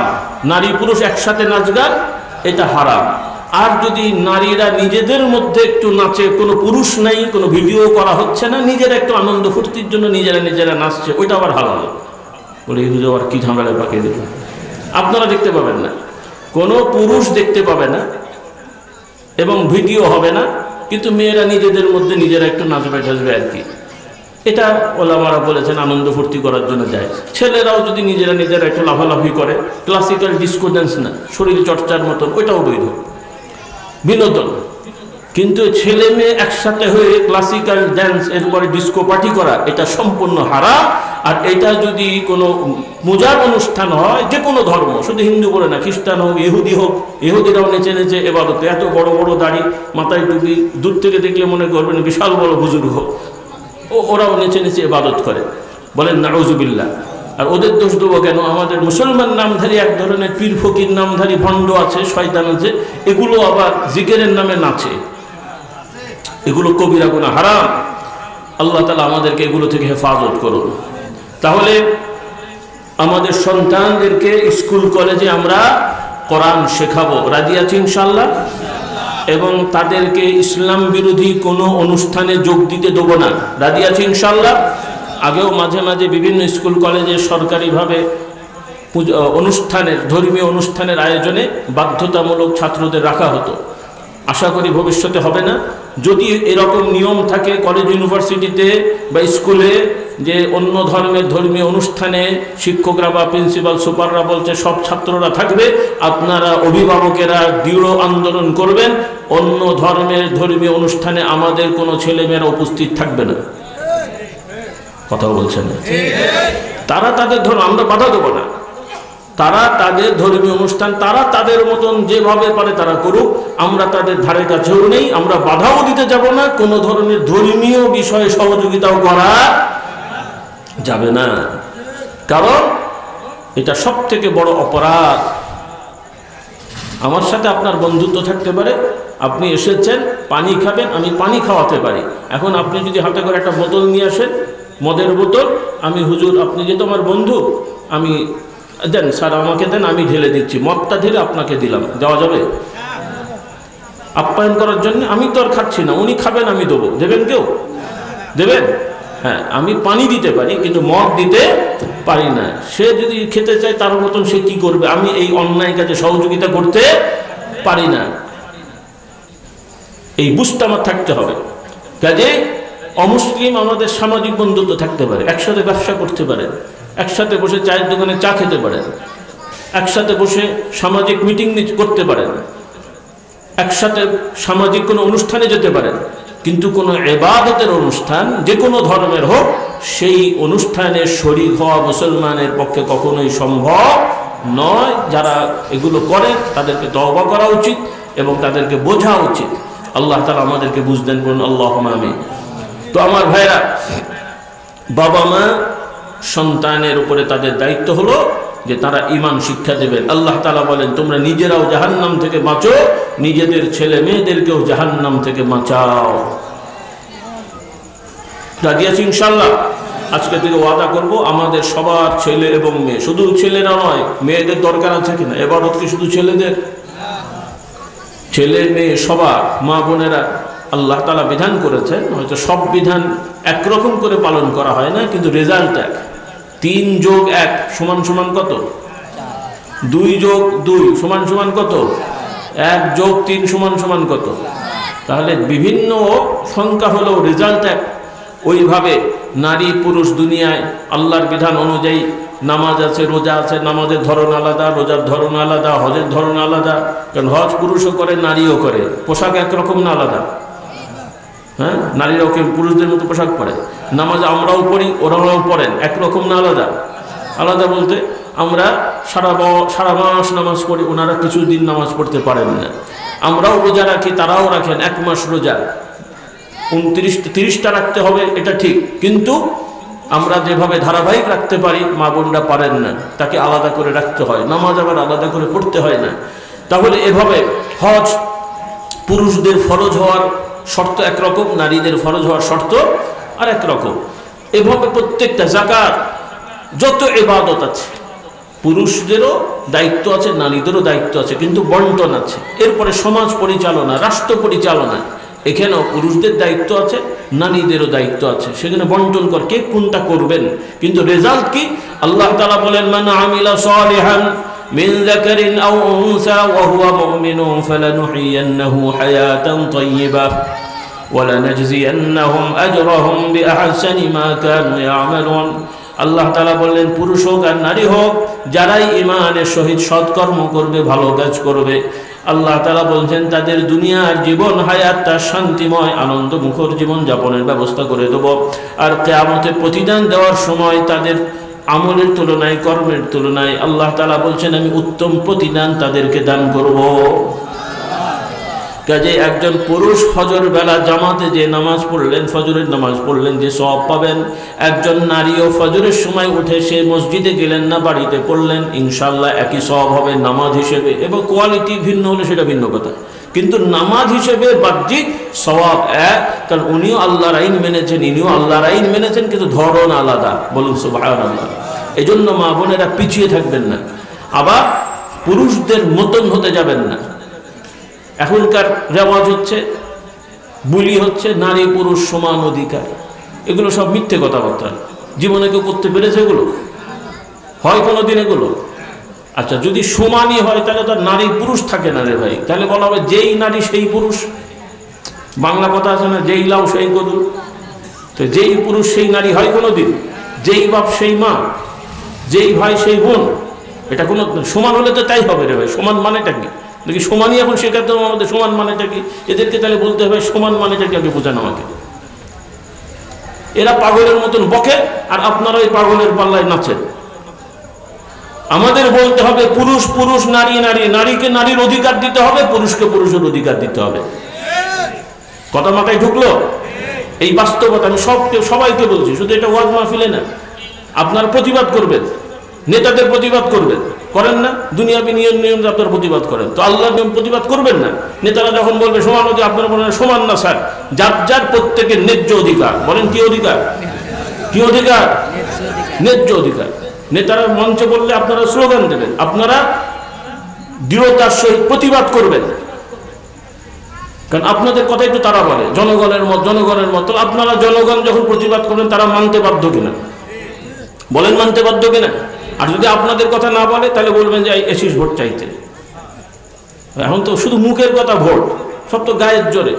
তা আমি বলি যে বাবা, যদি গায়ের জোরেই সব চান, তাহলে আর ভোটের কথা বলেন কেন? ডিক্লার দিয়ে দেন, আমরা যুদ্ধ করে আসবো, আমরাও নেমে যাই, সবাই নামি, দেখি কি হয়। এমনি বাংলাদেশের জনগণ বেড়ে গেছে, 2-1 কোটি মরুক নাকি বলে, কি বলেন? মুখে বলছে ভোট, আবার ওইদিকে লাঠি সোটা নিতে। ভোট কি লাঠি সোটা দিয়ে হয়? তাহলে কি ভোট হচ্ছে এগুলো? যার যার কথা আপনারা বলেন, পাবলিককে যে বলেন আমি নাউজুবিল্লাহ আমি ক্ষমতায় গেলে তোমাদের বাড়িতে চাল পৌঁছে দেবো, আর একজন যে বলেন আমি রান্না করে প্লেটে দিয়ে দেবো, আর একজন যে বলেন আমি হাতে তুলে তোর গলা টিপে খাওয়াবো। কি বলেন? জান পাবলিক ভোট দিল, অসুবিধা কি আছে? হ্যাঁ, আল্লাহ এদের হেদায়েত করুন। এরাও বকে আর আপনারাও নাচেন। আপনারা নাচবেন না, এই সমস্ত ফালতু কথায় নাচা যাবে না। রাগ করছেন আমার কথায়? ভয় পেন না, আমি কোনো দল টল করছি না, আমি নিজেও দাঁড়াচ্ছি না, ভয় নাই, আমার কোনো দলও নেই। হ্যাঁ, আবার অনেকে বলে যে হুজুররা দল করে না কেন? করলেও দোষ, করলেও বলবে পীর সাহেব দল করে কেন, না করলেও বলে দল করে না কেন, যাবো কোন দিকে যাবে, করলেও দোষ না করলেও দোষ। আচ্ছা যদি করি তাহলে তো আমার একটা আলাদা দল হবে, নাকি কার দলে যাবো বলেন? ফুরফুরা কি জাতা কাটা নাকি? যদি ফুরফুরা দল করে তাহলে আলাদা করে দল করতে হবে, আর ঐতিহাসিকভাবে যত দল আছে এগুলো সব আমাদের পরে, আমরাই আগে। কি বলেন? তাহলে রেজাল্টটা কি হবে? এখন আপনার সাথে যা সম্পর্ক আছে, দল করলে কি ভালো হবে না খারাপ হবে বলেন? যে দলই হোক, ইসলামের নামে হোক আর নন ইসলামের দলে হোক, আমরা যদি ফুরফুরারা আলাদা রাজনৈতিক দল করি, কেউ আপনারা হালে পানি পাবেন না, এটা মনে রেখেন। কথা বলতেন কিনা? আপনাদের সুযোগ দিয়ে দিয়েছি, ভালো কিছু করেন। আর যদি বেশি বাড়াবাড়ি হোক তাহলে কিন্তু আবার অন্য চিন্তা করতে হবে। ভয় নাই, আপনাদের ভোটে আমরা যেতে চাই না, আপনাদের ভোটে না। আল্লাহ আমাদের হেদায়েত দান করুন। তো যাই হোক, খোলাসা কথা হলো, আসুন আমরা রাসূলুল্লাহ সাল্লাল্লাহু আলাইহি সাল্লামের আদর্শ থেকে আমার পরিবার সমাজকে আমরা সাজাই। রাজি আছি ইনশাআল্লাহ? রাসূলুল্লাহ সাল্লাল্লাহু আলাইহি সাল্লাম সমাজপতি ছিলেন, দায়িত্বশীল ছিলেন। তিনি নবী শিরকের বিরুদ্ধে দাওয়াত দিয়েছেন, শিরকের বিরুদ্ধে তাওহীদ প্রতিষ্ঠা করেছেন। তথাপি আল্লাহ তাআলার দয়ার যে বিধান, সেই দয়ায় যারা মুশরিক তাদেরকেও সমাজে বসবাস করা, বেঁচে থাকার ব্যবস্থা আল্লাহ তাআলা করে দিয়েছেন। সেজন্য মুহাম্মদুর রাসূলুল্লাহ সাল্লাল্লাহু আলাইহি সাল্লাম শিরকের বিরুদ্ধে দাওয়াত দিলেও সামাজিকভাবে যারা সমাজে বসবাস করেছে, সমাজের সাধারণ মানুষের সাথে স্বাভাবিক আচরণ করেছে, কাফের মুশরিক, তাদের প্রতিও কখনো আল্লাহর নবী সাল্লাল্লাহু আলাইহি সাল্লাম দুর্ব্যবহার করেননি। জুলুম তো প্রশ্নই ওঠে না, বলুন সুবহানাল্লাহ। রাসূলুল্লাহ সাল্লাল্লাহু আলাইহি সাল্লামের এক খাদেম ছিলেন ইহুদি,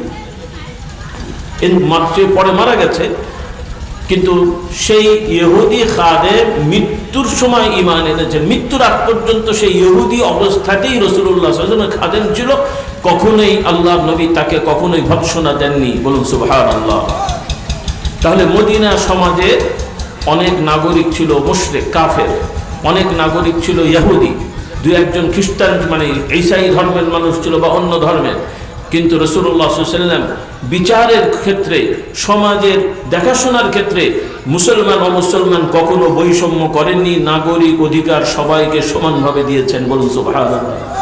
এই জন্যে আমার ভাই বোনেরা, শুধু মুসলমান জান্নাতে যাব এ কথা তো অবশ্যই ঠিক, তার মানে এটা না যে আমরা অন্যান্য সাধারণ মানুষের সাথে আমরা দুর্ব্যবহার করব।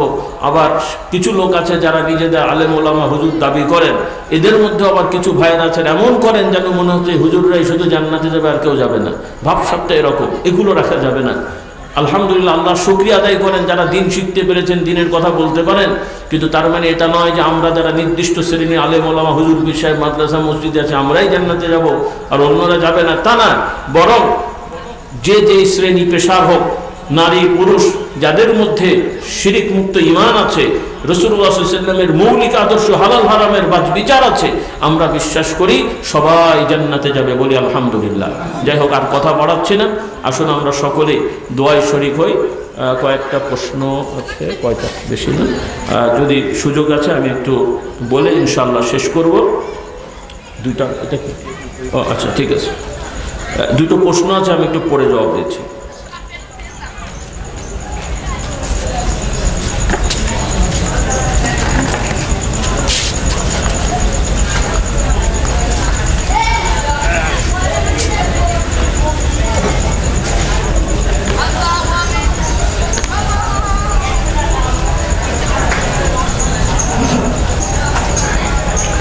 একজনের ব্যক্তিগত প্রশ্ন যে তিনি সহি শুদ্ধ করে তেলাওয়াত পারেন না, আউয়াল তাকবীর আর উলার সাথে তিনি নামাজ পড়েন।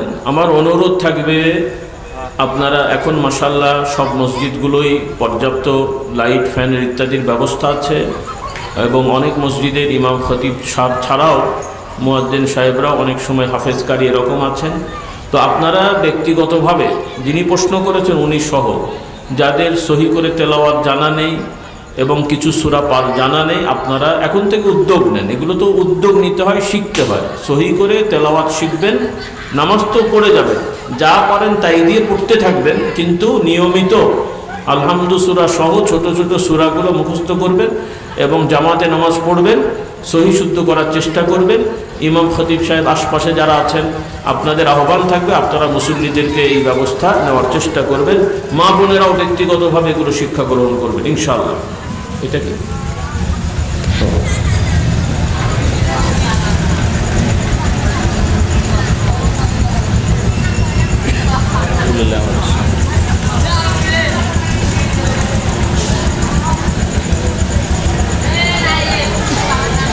হ্যাঁ, একটা প্রশ্ন হচ্ছে উলিল আমরকে, উলুল আমর কোরআন হাদিসের আলোকে ওলামাদের ব্যাখ্যা হলো যে আমরা সামাজিকভাবে, একটা হলো যে ইবাদতের ক্ষেত্রে ইবাদত হবে আল্লাহ তাআলা, ইবাদত শিখতে হবে নবী রাসূলগণের মাধ্যমে এবং সর্বশেষ নবী মুহাম্মদ রাসূলুল্লাহ সাল্লাল্লাহু আলাইহি ওয়াসাল্লাম।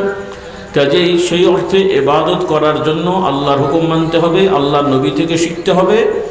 আর ইবাদত পালনে সামাজিক কিছু নিয়ম নীতি বিধান আছে, সেক্ষেত্রেও যেহেতু সরাসরি আল্লাহ তাআলা তো আমাদেরকে হুকুম দেন না, সব নবীরা সব জায়গায় থাকেন না, আমাদের নবী সাল্লাল্লাহু আলাইহি ওয়াসাল্লাম সব জায়গায় থাকেন না, কিন্তু আল্লাহর বিধান কোরআন হাদিসে এগুলো প্রমাণিত আমাদের কাছে এসেছে।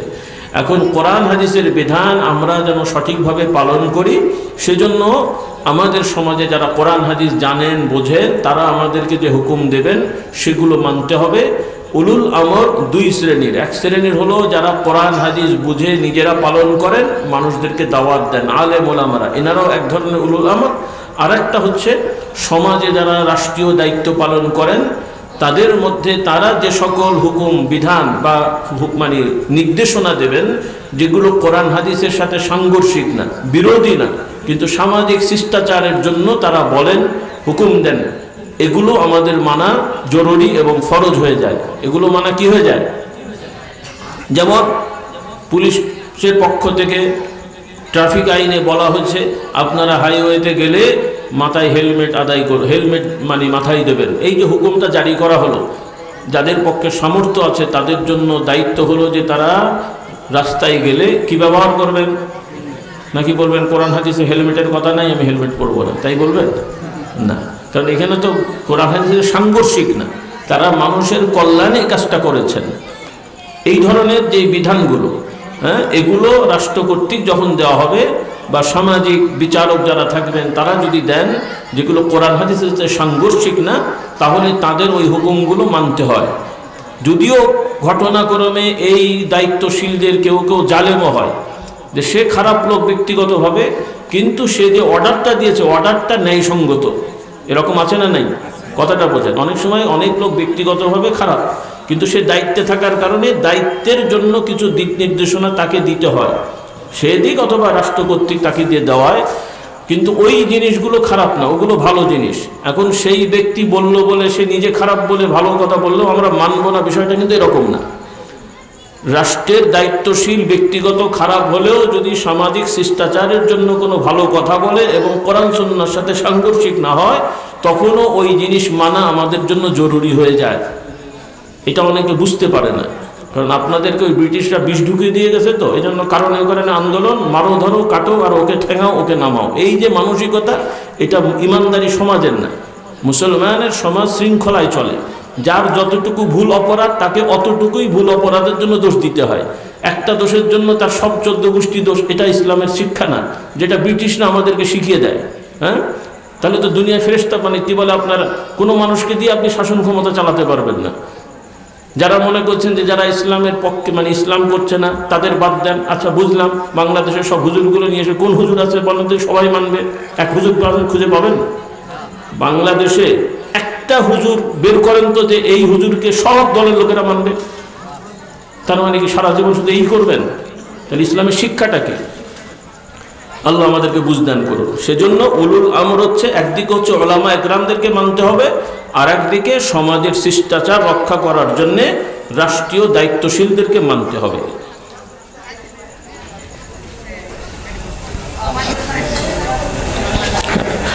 এখানে নেতার কথা আমি যে আমার এক কথাই চলে এসছে, আমি বলেছি যে একজন নেতৃত্ব যিনি দেবেন তার ব্যক্তিগত অপরাধ সেটা এক জিনিস, আর এই জন্য আমাদের তো সমাজটাকে গোড়া থেকে সোজা করতে হবে। আগে গাছটা সোজা করে লাগালে তাহলে গাছটা সোজা হবে। এখন বাঁকা থাকলে বড় হয়ে গেলে এখন ঠেলে ঠেলে সোজা করা যায়?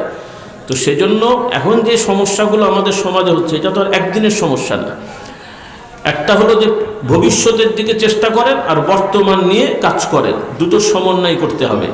আর যারা আমাদেরকে এই প্রশ্নগুলো করছেন তাদেরকে আমি বলতে চাই, ভাইরা, আপনি নিজেকে প্রশ্ন করেন যে আপনিও কি ইসলামের শতভাগ ব্যক্তিগতভাবে আপনার যেটা দায়িত্ব সেটা কি পালন করতে পেরেছেন কিনা? বলেন, কে কে পেরেছে? তাহলে আপনি নিজেই যদি না পারেন তো আরেকজনের থেকে শতভাগ আপনি আশা করেন কি করে? আগে নিজেরটা, আমার উপরে যা দায়িত্ব আমি আগে দেখি যে আমি শতভাগ পেরেছি কিনা। আপনি যদি পেরে যান ঠিক আছে, আপনার পরিবারে করেন। নিজে যদি না পারে যে আমি তো মানুষ, ভুল ত্রুটি হতেই পারে, তো আপনি মানুষ, নেতা কি ফেরেশতা? ও বেচারাও তো মানুষ। এজন্য এগুলো অহেতুক প্রশ্ন করে মাথাকে নষ্ট করব না। আমাদের স্বাভাবিক নিয়ম, বিচার হবে আল্লাহর কাছে। আল্লাহ তাআলা চূড়ান্ত বিচার করবেন, আর আল্লাহ তাআলা সাধ্যের বাইরে কোনো জিনিসের জন্য শাস্তি দেবেন না। আপনাকে আমাকে চেষ্টা করতে হবে যে আপনার আমার সাধ্যে যেটা আছে সেটা আমি পালন করব, যেটা আপনার আমার সাধ্যে নেই, অন্যরা অপরাধ করলে সেটার দায়ভার তাদের, আর অন্যরা অপরাধ করলে সেখানে আমাদের করণীয়টা কতটুকু সেটা আপনাকে করতে হবে। বাংলাদেশের সশস্ত্র বিভাগের কোনো প্রধান যদি কোনো একটা ভুল করে, আপনি আমি হুজুররা যে কি তাকে নামাতে পারবো?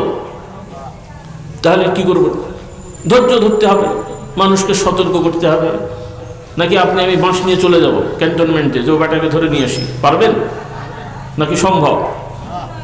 তো ওইটা পারবেন না, মাইকে চিল্লালে কি কাজ হবে নাকি? তাহলে আপনারা নসিহত করবেন, ধৈর্য ধারণ করবেন। রাসূলুল্লাহ সাল্লাল্লাহু আলাইহি সাল্লাম নবী 13 বছর মক্কা শরীফে ছিলেন, কয়টা মূর্তি ভেঙেছেন? 30,000টা ভেঙেছেন কথা বল। মক্কা শরীফে রাসূলুল্লাহ সাল্লাল্লাহু আলাইহি সাল্লাম 13 বছর অবস্থা করেছেন, কয়টা মূর্তি ভেঙেছেন? আচ্ছা, মদিনা শরীফেও প্রায় 8 বছর অবস্থান করেছেন, এর মধ্যে আবার হজ ওমরা করেছেন, হজ করেছেন। মক্কা বিজয়ের আগ পর্যন্ত কটা মূর্তি ভাঙতে পেরেছেন? কখন ভেঙেছেন? যখন মক্কা বিজয় হয়েছে, যখন তার হাতে ক্ষমতা এসেছে, তার আগ পর্যন্ত ধৈর্য ধরেছেন। তাহলে এই 20 বছর ধরে রাসূলুল্লাহ সাল্লাল্লাহু আলাইহি ওয়াসাল্লাম, 20 বছর ধরে নেন, রাসূলুল্লাহ সাল্লাল্লাহু আলাইহি ওয়াসাল্লাম নামাজ পড়েছেন মক্কায় থেকে এবং মদিনায়, যে তখনও কাবা শরীফের মধ্যে মূর্তিগুলো ছিল। নামাজ হয়েছে না হয় নাই? তার মানে আপনারাও মূর্তিকে সেজদা দেবেন নাকি? আর এরকম তাফসীর করলেন না আবার। সেটা তো হয়েছে যে কাবা শরীফই আমাদের কিবলা, কিন্তু ওখানে দখল করে মূর্তি রাখা হয়েছে। রাসূলুল্লাহ তার মূর্তি সেজদা করেন নাই, ওরা অন্যায়ভাবে দখল করে রেখেছে, সরাতে পারেননি, এজন্য ওভাবেই সেজদা করেছেন। যখন সরানোর সুযোগ হয়েছে সরিয়ে ফেলেছেন, কাবা তো আর ভেঙে ফেলেন নাই। তবে আপনারা হলে তাই করতেন, হুজুগে বানান যে কাবাই রাখা যাবে না, মূর্তি ছিল কাজে কাবাই রাখা যাবে না। কিন্তু রাসূলুল্লাহ সাল্লাল্লাহু আলাইহি ওয়াসাল্লাম কাবা ভাঙেন নাই, মূর্তিগুলো ভেঙে সরিয়ে দিয়েছেন। আর এই মূর্তিগুলো তো এখানে আসলে ছিল না, এটা তো পরে রাখা হয়েছে। এই জন্য ইসলাম তাওহীদ হচ্ছে মূল, আর শিরক হচ্ছে পরে শয়তান মানুষের মধ্যে চালু করেছে। এই জন্য আমাদের বিশ্বাস হলো ইসলাম ছাড়া সব ধর্মই কুফরি এবং শিরকি বাতিল, একমাত্র সত্য ধর্ম হলো ইসলাম। এটা অন্তরেও গাঁথতে হবে, মুখেও বলতে হবে, বাস্তবেই প্রয়োগ করতে হবে। লুকোচুরি করার কোনো সুযোগ নেই। অন্য ধর্মের লোকেরা তারটা তার পালন করবে, মানবিকভাবে আমরা তাদের সাথে আছি, কিন্তু ইবাদতে তাদের কোনো রকমের সহযোগিতা, শরীক হওয়ার কোনো সুযোগ নেই। এই নীতিগুলো আপনারাও খেয়াল রাখবেন, এবং মাইকের আওয়াজ যাদের যাচ্ছে এবং যত সমাজে যারা কাজ করেন, আমি সবার মাধ্যমে তাদের কাছে এটা পৌঁছাতে বলছি, এখানে কোনো ধরনের লুকোচুরি করার সুযোগ নেই। এগুলো কৌশল না, এগুলো বিভ্রান্তি। কিছু লোকেরা মনে করে যে আমরা কৌশল অবলম্বন করলাম। আরে বাবা, আপনি কত কৌশল করবেন? এগুলো কৌশল না, এগুলো বিভ্রান্তিকর এবং এগুলো খুবই ক্ষতিকর। আল্লাহ তাআলা আমাদের হেফাজত করুন। কৌশলের নামে এমন কিছু যাতে আমাদের না হয় যেটা মানুষ বুঝবে যে আমি ভণ্ডামি করলাম বা আমি গাদ্দারি করলাম। আল্লাহ তাআলা আমাদের হেফাজত করুন। আর কথা বাড়াচ্ছি না, আসুন, আমি মুসাফির হালতে আছি। আজকের এই আয়োজনে যারা উদ্যোগ নিয়েছেন, আয়োজক, আমাদের যুবক ভাইরা, এলাকার সর্বশ্রেণীর ভাই বোনেরা, আল্লাহ তাআলা সবাইকে জাযা খায়ের দান করুন। দোয়ার পরে আপনারা কিতাব নিয়ে যাবেন, ঈমান আকীদার বই, এরপরে নামাজ, রোজা, জিকির, আজকার, যুবকদের জন্য আলাদা নসিহত, নারীদের জন্য আলাদা নসিহত, ছাত্রদের জন্য আলাদা নসিহত, ছোট ছোট বই আছে, আপনার দোয়ার পরে ইনশাআল্লাহ সংগ্রহ করবেন। সর্বোপরি আল্লাহ তাআলা আমাদের সবাইকে গুনাহমুক্ত হয়ে রাসূলুল্লাহ সাল্লাল্লাহু আলাইহি ওয়াসাল্লামের আদর্শের উপরে দৃঢ় থাকার তৌফিক দান করুন। সকলে বলুন আল্লাহুম্মা আমিন। আমার সাথে সকলে বলুন আল্লাহুম্মা আনতা রাব্বি লা ইলাহা ইল্লা আনতা খালাকতানি ওয়া আনা আবদুকা ওয়া আনা আলা আহদিকা ওয়া ওয়া'দিকা মাস্তাতা'তু আউযু বিকা মিন শাররি মা সানা'তু আবুউ লাকা বিনি'মাতিকা আলাইয়া ওয়া আবুউ বিযামবি ফাগফিরলি ফাইন্নাহু লা ইয়াগফিরু যুনুবা ইল্লা আনতা। আয় আল্লাহ তাআলা, আমি সকল গুনাহ হতে, শিরকি বিদআতি, জানা অজানা, সগীরা কবীরা, ছোট বড়, ইচ্ছাকৃত অনিচ্ছাকৃত সকল গুনাহ হতে তওবা করছি, তওবা করছি, তওবা করছি। দরুদ শরীফ পড়ি। আল্লাহুম্মা সাল্লি আলা সাইয়্যিদিনা মাওলানা মুহাম্মদ النبي وآله وأصحابه وبارك وسلم اللهم آمين. ربنا ظلمنا أنفسنا وإن لم تغفر لنا وترحمنا لنكونن من الخاسرين.